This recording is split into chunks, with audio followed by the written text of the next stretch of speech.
میں نے بھی طلحہ کی جانب دیکھا اور بولی بیٹا بڑوں کی بات مان لینی چاہیے۔ طلحہ کے چہرے سے صاف ظاہر ہو رہا تھا کہ وہ اپنی بیوی کو گھر سے جانے نہیں دینا چاہتا، مگر پھر وہ میرے آگے مجبور ہو گیا تھا۔ اس نے تحسین کو اپنے والدین کے ساتھ جانے کی اجازت دی تھی۔ مجھے اس بات کی بہت خوشی تھی کہ طلحہ کا دل اپنی بیوی کے ساتھ لگ چکا تھا اور اب وہ اسے خود سے دور جانے نہیں دینا چاہتا تھا۔ خیر شام کے وقت طلحہ جلدی تیار ہو گیا تھا اور مجھ سے بھی بولا کہ امی آپ بھی اپنی تیاری پکڑیں، ہم تحسین کو لینے کے لیے جائیں گے۔ میں ہنس دی تھی اور بولی بیٹا مجھے تو لگ رہا ہے ایک ہی دن میں تحسین بالکل تمہارے حواسوں پر سوار ہو گئی ہے۔ مجھے اس بات کی خوشی ہے کہ تم میری پسند میں راضی ہو۔ مجھے فخر ہے کہ میں نے تمہارے لیے ایسی بیوی ڈھونڈی ہے۔ طلحہ مسکرا دیا۔ میں نے اپنا بہترین سا لباس نکال کر پہن لیا تھا۔ ابھی ہم گھر سے نکلنے ہی لگے تھے کہ میرا فون بجنے لگا تھا۔ میں نے دیکھا کہ یہ کال تو طلحہ کی ساس کی طرف سے آ رہی تھی۔ میں نے فون اٹھا کر جلدی سے کہا کہ بس ہم پہنچنے ہی والے ہیں، راستے میں ہیں۔ تحسین کی والدہ کہنے لگی بہن آج آپ نے آنے کی تہمت نہ کیجیے گا، تحسین کی طبیعت کچھ ٹھیک نہیں ہے، وہ آج کے دن گھر رکنا چاہتی ہے، آپ بے فکر ہو جائیں، ہم کل خود ہی اپنی بیٹی کو آپ کے پاس چھوڑ آئیں گے۔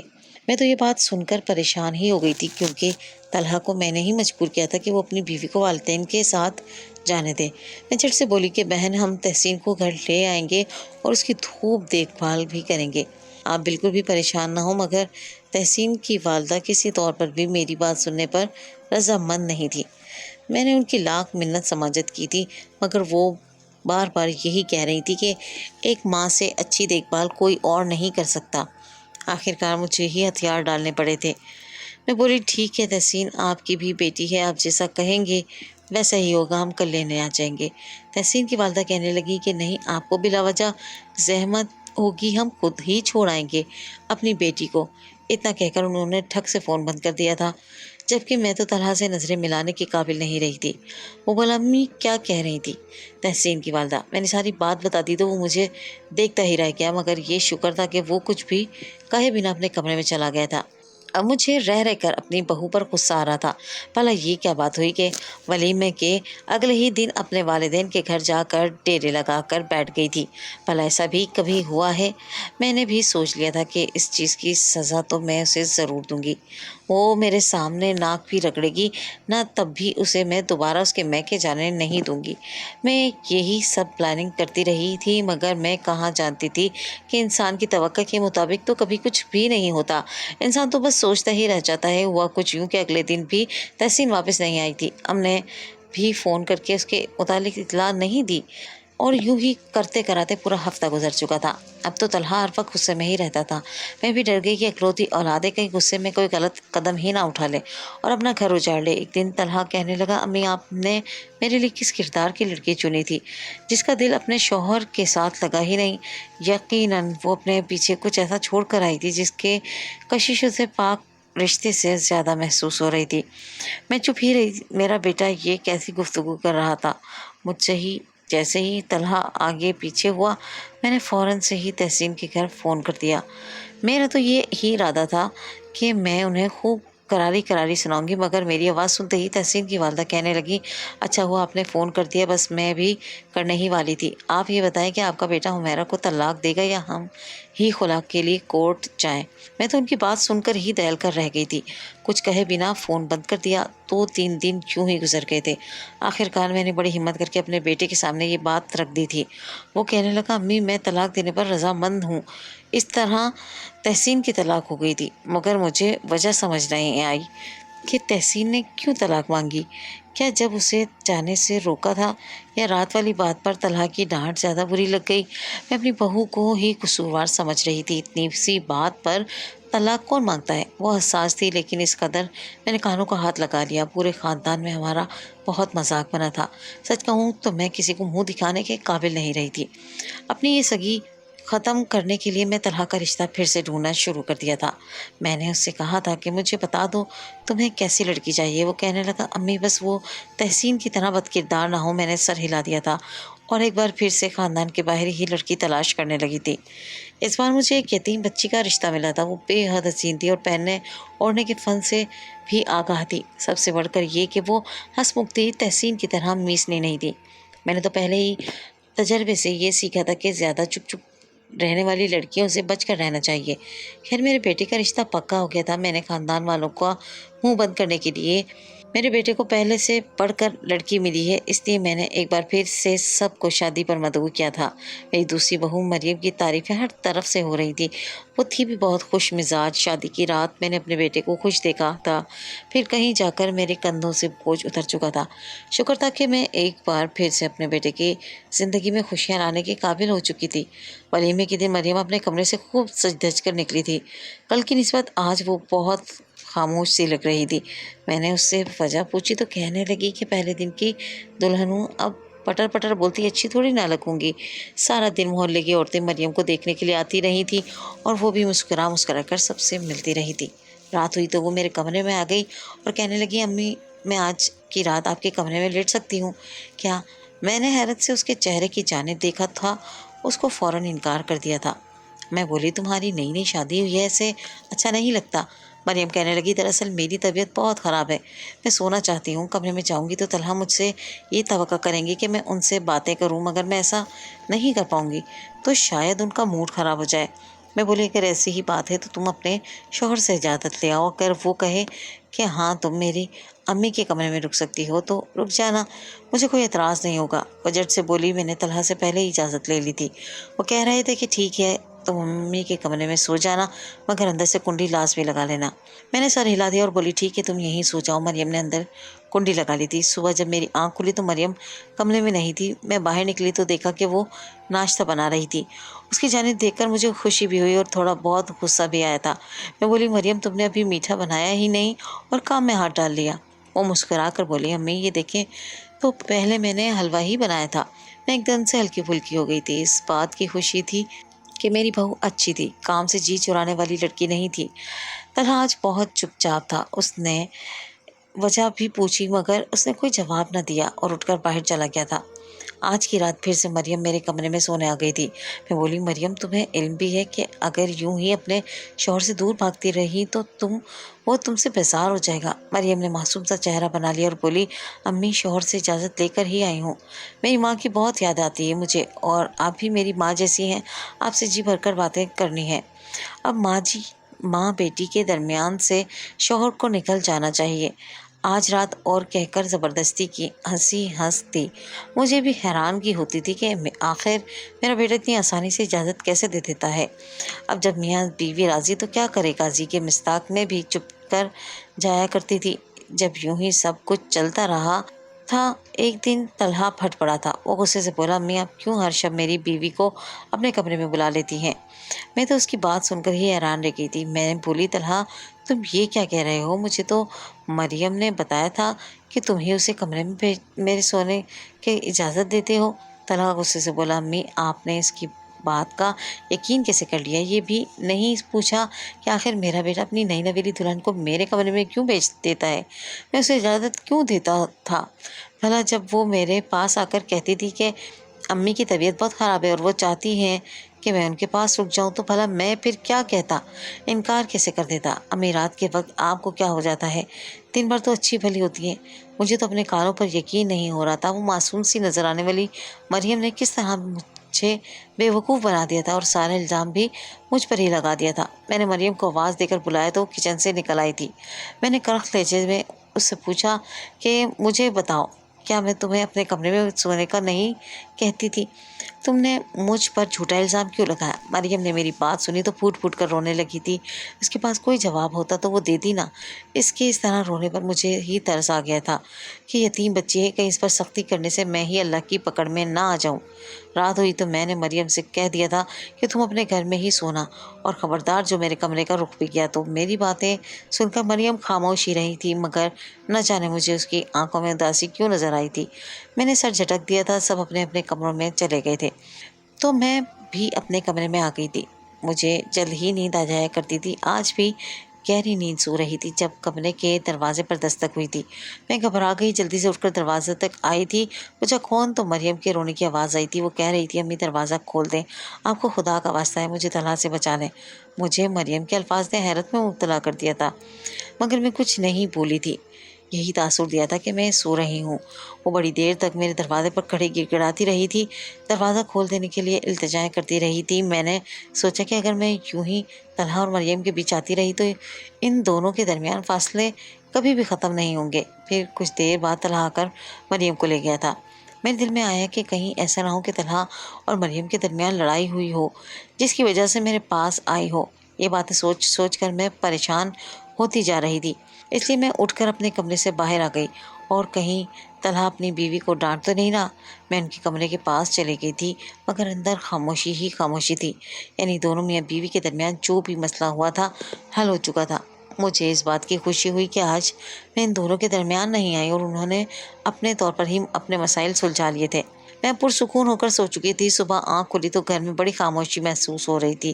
کچن گئی تو وہ بھی خالی پڑا تھا۔ میں طلحہ کے کمرے کی جانب گئی تو وہاں بھی مریم نہیں تھی۔ میں بولی، طلحہ تمہاری بیوی کہاں ہے؟ آج تو اس نے ناشتہ بھی نہیں بنایا۔ وہ ایک دم سے اٹھ کر کھڑا ہو گیا تھا۔ وہ غصے سے بولا، میرے سامنے ناٹک کرنے کی ضرورت نہیں ہے، میں جانتا ہوں آپ کے کمرے میں آ گئی تھی۔ میں بولی، نہیں باخدا ایسا کچھ بھی نہیں ہے۔ ہاں وہ میرے پاس آئی ضرور تھی، مجھ سے مدد بھی طلب کر رہی تھی، مگر میں نے دروازہ نہیں کھولا۔ میری بات سن کر طلحہ بھی پریشان ہو چکا تھا۔ وہ بولا، امی کیا آپ سچ کہہ رہی ہیں؟ میں بولی، ہاں 100% سچ۔ تو تم مجھے یہ بتاؤ، وہ رات میرے پاس کیوں آئی تھی؟ مجھ سے کیوں کہہ رہی تھی کہ میں اسے تم سے بچا لوں؟ تم نے اس کے ساتھ کیا سلوک کیا تھا؟ طلحہ بہت گھبرا گیا تھا۔ وہ بولا، امی دراصل میں نے اس پر تھوڑا سا غصہ کیا تھا کہ وہ آپ سے جھوٹ کیوں بولتی ہے۔ میں بولی، اچھا ان باتوں کو چھوڑو اور جا کر اپنی بیوی کو تلاش کرو۔ طلحہ گھر سے باہر چلا گیا تھا۔ تبھی مریم کی والدہ کا فون آ گیا تھا۔ وہ اپنی بیٹی کے لیے کھلا مانگ رہی تھی۔ میں حیران تھی کہ آخر یہ سب کیا ہو رہا ہے۔ میں بولی، بہن آپ اپنے حواس میں تو ہیں، کیوں اپنی یتیم بچی کے ماتھے پر طلاق کا داغ لگانا چاہتی ہیں؟ جب وہ غصے سے بولی، میری بچی کے ماتھے پر یہ داغ بھی مجھے منظور ہے، بس آپ کے بیٹے کے ساتھ نہیں رہ سکتی وہ، اور آپ کو شرم آنی چاہیے۔ اپنے ایسے بیٹے کے لیے آپ میری بیٹی کا رشتہ لینے آئی تھی۔ یتیم ہے تو کیا ہوا، چاہے جیسے مرضی اس پر ظلم کریں گے، نہیں ابھی اس کی ماں زندہ ہے۔ اتنا کہہ کر انہوں نے فون بند کر دیا تھا۔ میں ششدر ہی رہ گئی تھی۔ کیا اس سب کے پیچھے میرا بیٹا تھا؟ کیا وہ ایسا تھا کہ اس کے ساتھ کوئی بھی لڑکی نہیں رہ سکتی تھی؟ کچھ دیر بعد طلحہ گھر لوٹ آیا تھا۔ وہ بہت پریشان تھا، کہنے لگا، امی مجھے نہیں معلوم مریم کہاں چلے گئی۔ میں بولی، وہ اپنے گھر چلے گئی ہے اور طلاق کا مطالبہ کر رہی ہے۔ تم مجھے بتاؤ تم نے اس کے ساتھ کیا کیا تھا جو وہ تمہیں چھوڑ کر چلے گئی؟ طلحہ کی آنکھوں میں آنسو آ گئے تھے۔ وہ بولا، امی میں بے وفا تھی، وہ بے وفا تھی۔ مریم نے کل رات مجھے بتایا کہ وہ کسی اور کو پسند کرتی تھی اور اس سے بیاہ کرنا چاہتی تھی۔ مجھے غصہ آ گیا اور اسے ڈانٹا تھا، بھاگ کر آپ کے پاس آ گئی۔ میں اسے کمرے میں لے گیا تھا، پھر میری آنکھ لگ گئی۔ صبح جاگا تو وہ گھر میں نہیں تھی۔ مجھے تو یہ لگا کہ وہ آپ کے پاس ہوگی۔ امی مریم بھی اچھی لڑکی نہیں نکلی، میں اسے طلاق دے دوں گا، مجھے نہیں چاہیے ایسی بیوی۔ میری دوسری بہو کو بھی طلاق ہو گئی تھی، ایک ہی مہینے میں میرے بیٹے کی 2 بار طلاق ہو چکی تھی۔ مجھے خود پر بھی غصہ آتا تھا کہ میں اپنے بیٹے کے لیے ایسی لڑکی کیوں چنتی ہوں جو اچھی نہ ہو۔ اس بار میں نے عدنان نے کہا کہ تم ہی کوئی لڑکی ڈھونڈ لو۔ وہ کہنے لگا، امی مجھے نہیں ان معاملات کی کچھ خبر، آپ کی نظر میں جب دھوکہ کھا سکتی ہیں تو پھر میرا تو تجربہ بھی نہیں ان کاموں میں۔ میں اداس ہو گئی کیونکہ میں کون سا اپنے بیٹے کے لیے اچھی لڑکی منتخب کر سکی تھی۔ اب بھی بار میں نے خاندان سے ہی رشتہ لینے کی ٹھانی تھی۔ میں نے اپنی بہن سے اس کی بیٹی کا ہاتھ مانگا تو اس نے اعتراض کیا کہ تیسری بار تمہیں میرا گھر نظر آیا، پہلے میری بیٹی نظر نہیں آئی کیا؟ میں نے اس سے کہا کہ 2 بار ہمیں دھوکہ ملا ہے، اس بار گھر کی پلی ہوئی بچی چاہتی ہوں تاکہ میرے بچے کو دھوکہ نہ ملے۔ میری بہن اس رشتے پر بڑی مشکل سے رضامند ہوئی تھی، لیکن اس نے میرا مان رکھ لیا تھا۔ میں نے اس رشتے کے متعلق طلحہ کو بتایا تو اس نے فوراً انکار کر دیا، بولا میں خاندان میں شادی ہرگز نہیں کروں گا۔ بڑی مشکل سے میں نے اسے رضامند کیا تھا، ایسا لگ رہا تھا جیسے وہ کبھی بھی اس رشتے کے لیے راضی نہیں ہوگا۔ آخرکار میں نے اسے اپنے سر کی قسم دے دی، تب اس نے یہ رشتہ کر لیا تھا۔ خیر شادی ہو گئی اور بہو گھر بھی آ گئی تھی۔ وہ خوش تھی جبکہ بیٹے کا منہ بنا ہوا تھا۔ صبح جب میری بہن کی بیٹی کمرے سے نکلی تو وہ میرے گلے لگ کر رونے لگی تھی۔ وہ بولی، خالہ میں واپس اپنے گھر جانا چاہتی ہوں۔ میں حیران ہوئی، جب وجہ پوچھی تو کہنے لگی وہ طلحہ۔ اس کے بعد وہ پھر سے رونے لگی تھی۔ اب مجھے اپنے بیٹے پر شک ہوا تھا، اس لیے میں نے سہرش کے آگے ہاتھ جوڑ دیے اور بولی کہ تم مجھے موقع دو، ابھی گھر مت جاؤ۔ رات کے وقت میں نے بہو کو اس کے کمرے میں بٹھا دیا اور خود اس سے کہا کہ میں تمہارے ساتھ کچھ بھی برا نہیں ہونے دوں گی۔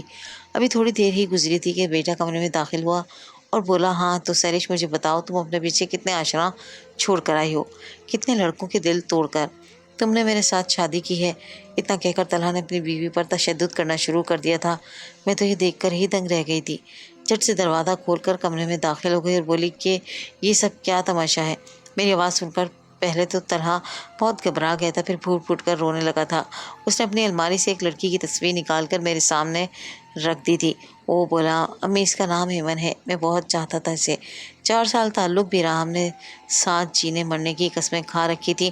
جب اس کا رشتہ لے کر جانا چاہتا تھا تو پتہ چلا کہ اگلے ہفتے تو اس کی شادی ہے۔ اس نے ہر چیز مجھ سے خفیہ رکھی تھی۔ جب میں نے اس سے استفسار کیا تو کہنے لگی محبت تو اب بھی تم سے ہی کرتی ہوں، بس شادی کسی اور سے ہونے والی ہے میری۔ اس دن مجھے علم ہو گیا تھا کہ ہر عورت بے وفا ہے، اس لیے میں اپنی بیویوں پر شک کرتا رہا اور ان پر ہاتھ بھی اٹھاتا رہا۔ وہ مجھ سے ڈر کر بھاگ جاتی تھی۔ امی ہر عورت بے وفا کیوں ہوتی ہے؟ میں بولی بیٹا ایسی کوئی بات نہیں ہے، تمہارے ابو کی وفات کو 19 برس ہو چکے ہیں مگر میں نے ان کے ساتھ کبھی بے وفائی نہیں کی، دوسری شادی کا سوچا بھی نہیں۔ ہر عورت ایک سی نہیں ہوتی۔ اور مجھے علم ہوا کہ میرے بیٹے کی ناکام شادیوں کی وجہ وہ دھوکہ تھا جو اس سے ملا تھا۔ اس ٹراما سے نکلنا آسان امر نہیں تھا۔ میں نے اپنے بیٹے کا علاج ذہنی معالج سے کرایا تھا۔ اللہ کے فضل سے اب وہ بہتری کی جانب بڑھ رہا تھا، مگر مجھے افسوس ہے کہ میرے بیٹے کی وجہ سے 2 بے قصور لڑکیوں کی زندگیاں تباہ ہو گئیں۔ اب مجھے ڈر ہے کہ کہیں ان کی میرے بیٹے کو نہ لگ جائے۔